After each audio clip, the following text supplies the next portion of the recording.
Okay, so andito tayo ngayon sa may Malinta area.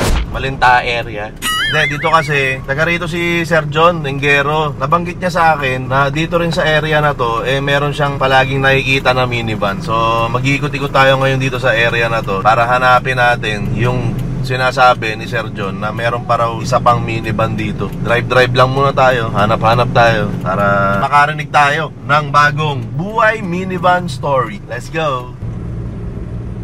Wala naman tol eh. Sir John Engero, baka mamaya loko lang tayo nito eh. Baka good time ka. Good time lang tayo eh. Ayun. Ayun tol. Kulay green. Kulay green. Hindi kayo makipark dito. Tabihan natin tol. Sige tol. Yan yung gustong kulay ni Sir John. Ganda ng ano nyo, ng mags nyo. Oo ano. Sir, magandang umaga. Magandang umaga po, sir. Hindi po namin sinasadya na nadaanan po namin tong minivan ni sir. Pwede ba, sir, ano? I-picture natin? Pwede. Pwede? Okay lang? Pwede. Nagpalit muna ako sombrero para parehas kaming green sombrero. Tapos green din yung ano, minivan niya. Sir, ano nga pangalan mo, sir? Ryan. Sir Ryan. Taga rito ka sa may... Huwag kang lumayo sa akin, sir. Huwag kang mag-alala, di kita halikan. Taga rito ka, sir, sa may Malinta. Taga dito, Dulong Tangke. Dulong Tangke. Ayan. Tapos, itong minivan, anong unit tong minivan mo, sir? Ito, bali ano to, DA64W. DA64W. Pero ano siya, Samurai. Ano yun? Anong kaibahan? Parang ano yun eh, yung model, Samurai, tapos sa'yo, Smiley. Tapos may Sporty. Ayun, Samurai siya. Hindi naman siya, ano? Hindi naman. Ay, anong tawag para sa ganitong kulay, sir? Actually, ito kasi, nabili namin siya ng ganyan na. Oo, second hand na siya nabili. So, hindi kami nagpa-build talaga. So, yung kulay, yung unang owner na yung nasunod dyan eh. Bali, nagustuhan lang din namin yung kulay. Medyo, ano yun, unique yung pagka-green niya. Parang hindi mo siya masasabing dark eh. Lalo na pagka, nasa kalsada eh. Gaano katagal na gamit mo to? 1 year na siya ngayong August. Ngayong August, 1 year na. Ay, ano pala, sir? Bakit ka naging interesado na bumili ng minivan? Actually, nung una, nagpaplano na talaga kami bumili ng sasakyan. So, syempre, nag-iisip ako ng yung magiging productive yung sasakyan. Kasi bala ko sana sedan. Dahil extended family kami, kahit di naman siya ganun kalaki, at least may maisasakay ako compare mo sa sedan. Kaya yun yung preferred ko. Saka talagang matagal na ako nahuhumaling sa minivan eh. Bakit, sir? Paano ka nahumaling? Paano nag-start yung... Okay. Dati, hindi pa siya halos sikat dito sa Metro Manila. Nanonood na ako ng mga K-bands sa Japan, ng mga vlog. So, nagugustuhan ko talaga siya. Tapos nung nalaman ko na may mga nagbi-build na malapit na dito, ayun, lalo ako nagkaroon ng interest na makakuha talaga ng minivan. Yun talaga yun. So, 1 year na rin, sir, na nagamit mo. Kumusta naman, sir? Kumusta yung 1 year na gamit mo itong minivan mo? Actually, wala akong problema dyan. Sa totoo lang, nag-change oil lang ako, yun lang. Wala siyang, yung common problem na wala siya. Okay siya. Saka kung saan-saan pa namin siya ginagamit. Pupunta kami ng probinsya, La Union. Ito gamit nyo? Yan. Puno kami. Pamilya namin, anak ko. Yan, lahat kami kaya. Kaya minsan, pagka hihinto kami, nagugulat sila kasi ang daming bumababa. Samantalang ang liit ng sasakyan. Parang ano siya nagtataka sila, kasya ba talaga dyan lahat yan? Yung sumakay na yan. Ayun. Saka ano siya head turner siya. Pag nakikita siya, lagi siyang tinitignan ng mga tao. Tapos may nagtanong pa nga, akala electric yan. Yung mga ganun na idea. Ay, yung mga binabanggit na yan ni sir, talagang common na tanong yan sa amin na mga may minivan. Tapos ano, ewan ko, sa'yo rin sir, nagugulat siya na pagbaba, syempre ako medyo malaki ako. Parang, ito talaga yung sasakyan mo? Parang gano'n hindi sila makapaniwala eh. Parang gano'n eh. Tapos sir, ano yung mga, mula nung kinuha mo to sir, ano yung mga binago mo na rito? Yung headlight, yung pinaka-bulb, pinalitan ko lang siya ng LED. Kasi dati stock bulb yung nakalagay. So ako na lang nagpalit. Saka busina pala, yung horn, nagpalit din ako. Yun lang. Yung busina ba yan dati? Yung stock lang eh. Parang may nagte-text lang. Parang may nagte-text. Yun lang, wala pa ako napalitan dyan. Kadalasan sir, pagka gamit nyo to, pampamilya lang ba talaga siya?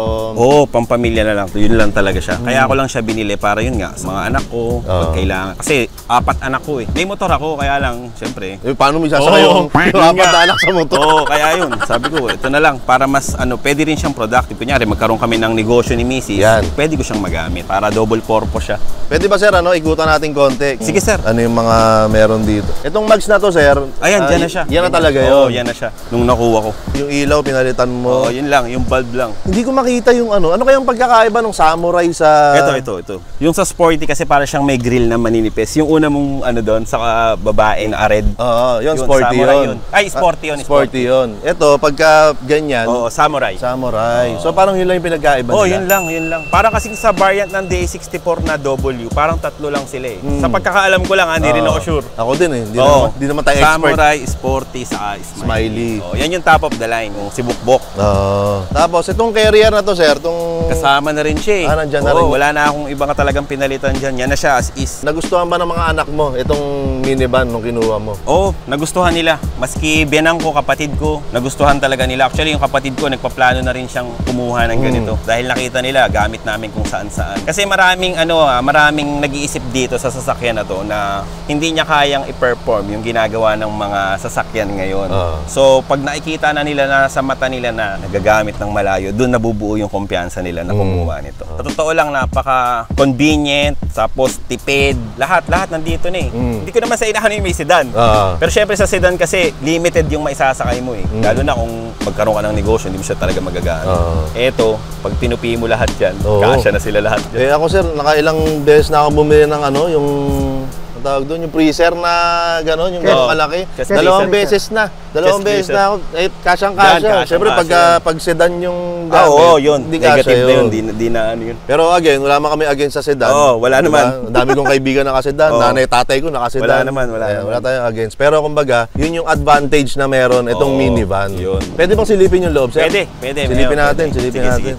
Ayan, simple lang, basic. Ayun, so may upuan din sa likod. Isang straight naman yung kanya. Nung nakuha namin, ganyan na siya eh. Isang straight siya. Pag pinuno to, sir, ilan ang kasyang pasahero mo? 8 na malalaki. Kasama na ako ron. Oo. Bali 7 yung pasahero. Pero naalala ko, nung minsan nagperya kami, 13 yata kami dyan. May Ang dami. bata. Oo, may bata talaga siksikan. Hindi namin nire-recommend na gawin yun, ha? Pero kumbaga, pinapatunayan lang ni sir kung gaano karami yung pwedeng isakay sa minivan. Pero pag matanda, yun, 8 lang. Maximum na yun. Kasi tatlo, isa sa harap. Ginagawa nyo rin ba, sir? Yung nung nakaraan kasi, tumambay kami ni Sir John na dito lang kami sa likod. Di ba? Ginagawa din namin. Minsan sa arena kami. Talaga? Philippine Arena. Doon kami madalas ng mga anak ko. Sa magluluto lang kami, tapos doon kami maglalunch. Tapos balik na din. Talagang kumbaga, ma-maximize mo sa ganung paraan yung minivan na, itong simpleng pinto na to. Sabi ko nga sa nakaraang upload, isa to sa mga paborito kong parte ng minivan. Kasi anytime, kahit umambon, may bubong ka na diba? agad automatic. Yung ambon, okay lang. Pero wag pag lang ulan.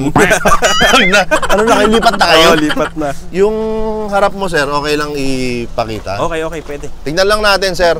Hi. Hello. Kaway ka. Chester. Hi. Say hi. Hello. Ayan. Oo nga, sir, no? Parang iisa lang din ang itsura. Oo, isa lang. Parehas nga. Ito kasi nung nakuha ko, yan pa siya, original pa siya sa Japan eh. Hindi siya in-upholstery. Ginayaan ko na lang din muna. Hindi pa naman siya ganun kapangit tignan. Okay lang ba, sir? Isama natin si, ano pangalan ni, Chester. Chester? Ayan, si Chester pala to eh. Go to mami muna. Ayan, sir. Tapos itong upuan sa gitna. Stock pa to, Mayor. Stock pa. Oo. Pati yung itaas niyan, yun yung ceiling. Stock lang, sir, no? Stock talaga. Maganda naman na yung stock eh. Hindi naman tumatawid yung init. Okay dito. Tapos may electric fan ka na rito, sir. Ang maganda sa minivan, napansin ko rin, hindi mo kailangan formahan masyado. Oo nga eh. Yun na siya eh. Wala ka nang babaguhin. Parang kung gusto mo lang magpalit ng kulay. Mga basic, mags and tires. Ganun lang. Pero bukod doon, wala na. Okay na yun. Ayun, lang pinagkaiba. Naka 15 ka, nagulong. Sir. Kasi tsaka yung mags ko kasi marami ng tama. Oo.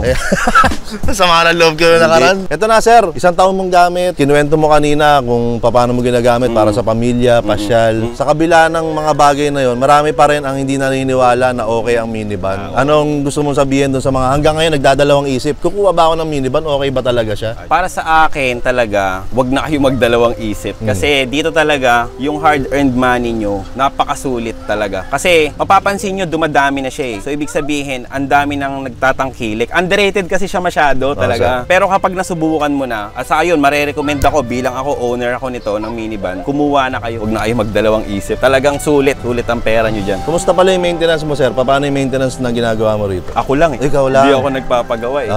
Ako lang, change oil ako. Kung may mga papalitan dyan ng mga ilalim, ako lang. Yun lang. Self-study lang din ako, tapos ako na gumagawa. Pag hindi na kaya, saka kayo hihingi ng tulong. Saka ako tatawag. Ganun lang. So, ibig sabihin, mali rin yung sinasabi ng iba na mahirap ang maintenance niyan. Hindi. Sobra. Bumili ka lang ng tools. Ayun na. Kaya mo na yan. Napaka-basic sa totoo lang. Saka isa pa, Mayor, syempre, ang pyesa ng minivan, kumbaga parang ano lang yan, motor eh. Napakaliit lang ng makina niya. So hindi masyadong masalimuot. Mas mahirap pang gumawa ng single na motor compare mo dyan sa sasakyan. Oo, lalo, taga Valenzuela tayo. Noong nakaraan nga, yung pinuntahan namin si Sir Edwin along MacArthur.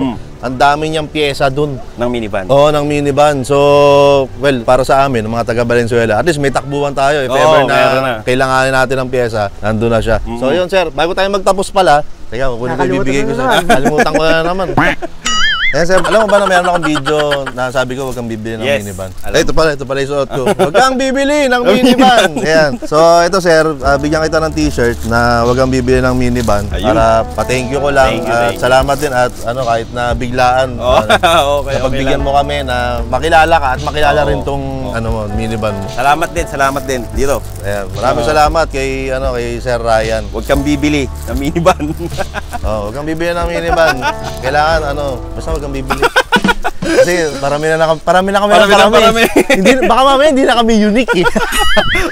Hindi, joke lang yun. Pero kumbaga, nasa inyo pa rin yan. Kayo pa rin ang may last say. Kaya nga ako gumagawa ng ganitong video, sir. Kasi mahirap naman kung puro sa akin galing yung... Baka mamaya sabihin nila, ay binayaran ni ganito yan, para sabihin niya yan. Hindi. So ito, mga totoong kwento ng mga totoong tao na merong totoong minivan. So yun yung mga narinig nating kwento rito sa Buhay Minivan. Ayan. Sir, maraming salamat. Salamat din po. Pasensya na po sa abala. Tsaka kay Ma'am, tsaka kay Chester. Okay. Hi, Chester! Hello! Okay, isang episode na naman ng Buhay Minivan ang ating natunghayan. At yun nga, yung kwento ni Ryan. Si Ryan ay mayroong minivan na kulay berde. Isang malaking berde ang meron si Ryan. Malaki ang berde ni Ryan. Pero minivan lang. Basta yun, nakita nyo naman ang berde na minivan ni Ryan. At ayon nga, sa kwentuhan natin kanina, gamit na gamit niya yung minivan niya para sa pamilya. Yun naman talaga ang kadalasan na kaukulan ng mga sasakyan. May magamit ka para sa pamilya, sa pamamasyal, kung saan daw nila dinadala. Ang pinaka nagustuhan ko, ang takeaway ko sa episode na to ni Ryan na may minivan ay yung kanyang kagustuhan na siya mismo ang magkakalikot, magkakalkal, o mag-aayos kung meron man kailangang ayusin sa kanyang minivan. Doon kasi tayo nag-grow yung tayo mismo yung makaka-experience first hand. So kung pumalpak man ay tsaka tayo tumawag ng mga kaibigan. O kaya beforehand, bago magsimula, bago mo gawin yung gusto mong gawin, magtanong ka na kagad. Tanong mo na, paano ba to? Paano ba yan? O kaya mag-YouTube ka. Importante yun na maranasan natin tayo mismo ang nag-aayos at nag-aalaga sa ating sasakyan. Ngayon, syempre, kung magkaroon ng problema na hindi mo na kaya, tsaka ka tumawag ng mga kaibigan mo. So dyan pumapasok yung mga kaibigan nating mekaniko, electrician. Yan, sila nakakaalam yan, mga loob at labas ng mga sasakyan natin, At ginagawa natin tong mga ganitong episode para syempre makakilala tayo, ng iba pang mga katulad natin na mahilig sa minivan. Makilala din natin yung mga minivan nila. Ano yung nagawa ng minivan sa buhay nila, di ba? Parang ganyan. So mahalaga yon na hindi puro ako ang nagsasalita, hindi puro ako nagsasabi. So dun na mismo, dun sa totoong buhay na minivan, yun yung mga hinahanap nating kwento dito sa Buhay Minivan. So kung meron kayong minivan, lalo na kung around Camanaba area kayo o Metro Manila o kahit malayo, bukas makalawa ay tatawid kami ng Visayas, tatawid kami ng Mindanao para humanap din ng mga ganitong klaseng kwento. Pero syempre, sa ngayon na nagsisimula pa lang tayo, mag-stick tayo rito. Yan, tulad yan, Valenzuela City pa rin. So unti-unti, tatawid tayo, lalayo tayo hanggang sa maikot na natin ang buong Pilipinas para humanap ng mga buhay minivan stories. Okay, so kung kayo ay gusto nyo magpa-feature o may alam kayo na pagawaan, may alam kayong kwento na binago ng minivan ang buhay nila, mag-comment po kayo dyan o kaya mag-chat kayo sa Facebook page ko para mapag-usapan natin kung paano mapupuntahan. So yun, yung t-shirt na wag kang bibili ng minivan, ito, itong suot ko ngayon, available pa rin yan sa Lazada, sa Shopee, sa TikTok, at yung mga iba pang aprobado na t-shirt natin ay available din doon sa mga platform na yun. So i-search nyo lang aprobado o huwag kang bibili ng minivan, lalabas na po yan. Okay? So maraming salamat. So ako pa rin po si Mayor TV, kasama ko si Chuens. Si Bukbok ay nasa parking. So magkita-kita po tayo ulit sa susunod na episode ng Buhay Minivan. Okay? Ay, may mga nagko-comment, hindi na raw ako nagbe-vape. Hindi nyo lang nakikita, di ba? Pagka hindi nyo ba nakikita sa video, sabihin hindi na nangyayari. So hindi ako naliligo. Well, hindi naman talaga ako naliligo. Sige na, outro. Let's go!